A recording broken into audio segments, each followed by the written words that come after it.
This is Living Power with Dan Hurst.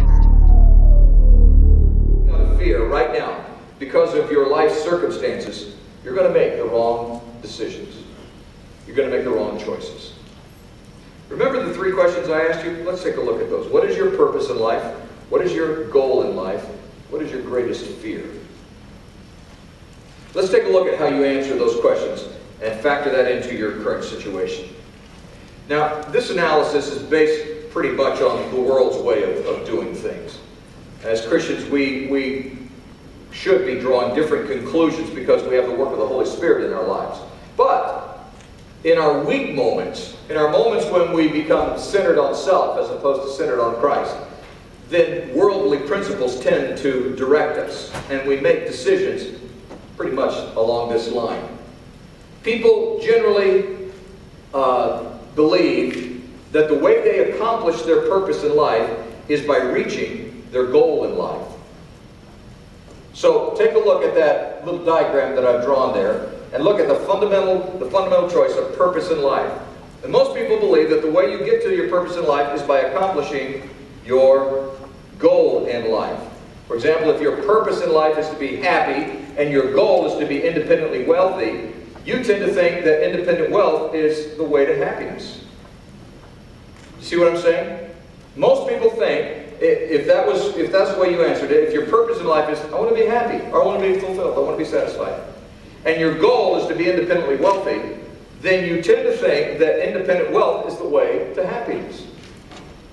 Here's another scenario. Let's say your purpose in life is to get to heaven, but you feel that your goal in life is to be fulfilled, whatever that means, and it means different things to different people. Then it's a pretty easy conclusion that you tend to think that personal fulfillment, however you define that, is the key to heaven. That if you are personally fulfilled, then you will eventually make it to heaven. And there are whole religions that are built on that very shallow and dangerous thought. But here's a key truth that can change your life. For most people, their goal in life is to avoid their greatest fear. That really is most people's fundamental goal in life. And so if your fear, for example, is rejection, you fear rejection, and your goal is to be independently wealthy, then you probably feel that the way you avoid rejection is by being independently wealthy. If I'm wealthy, then I won't be rejected. If your fear, for example, is death, your greatest fear is death, and your goal is to be personally fulfilled, then you probably feel that the way to avoid whatever it is that you fear about death is to be personally fulfilled. And what it boils down to is that most people operate out of fear. Most people make their choices in life, their big choices in life, based on their fear. They make choices and plans based on fear. They build their life around avoiding their fear. Now remember, we're talking about your greatest fear, not common sense fear like, I need to save money for a retirement plan because I don't want to be destitute when I'm old. Or I need to buy insurance because, I might get sick. Those are common sense fears. In fact, I don't even call them fears, I call them smarts.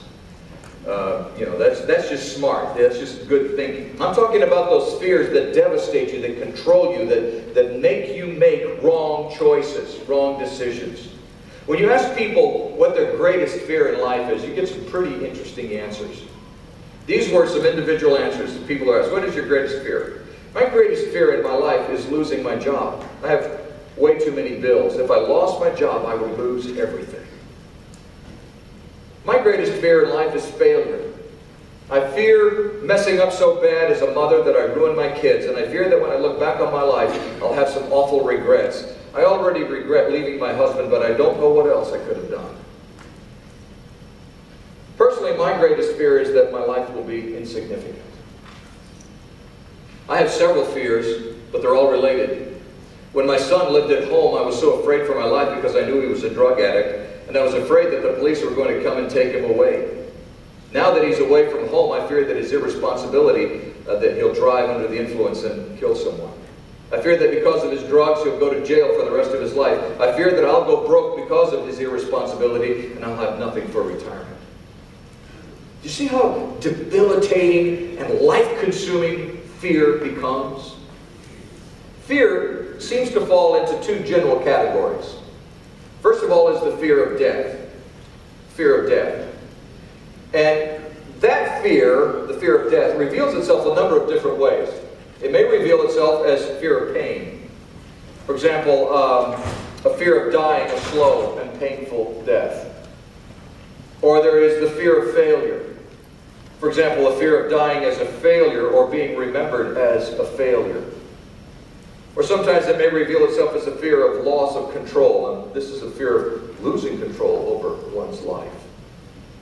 It's fear of death. But God has something pretty amazing to say about this particular kind of fear. In Hebrews 13:6, he said, "So we say with confidence, the Lord is my helper. I will not be afraid. What can man do to me?" It's the realization that I am eternal. I am bigger than just physical life here on earth. Now, it's an encouraging verse when you understand the word helper. The Lord is my helper. The Greek word that's used is actually made up of two words. One word means a cry for help, and the other one means to run. And when you put those two words together, it's really saying, the Lord runs to me when he hears my cry. The Lord is my helper. The Lord runs to me when he hears my cry. What an encouraging, sustaining truth that we need in today's world. Here am I.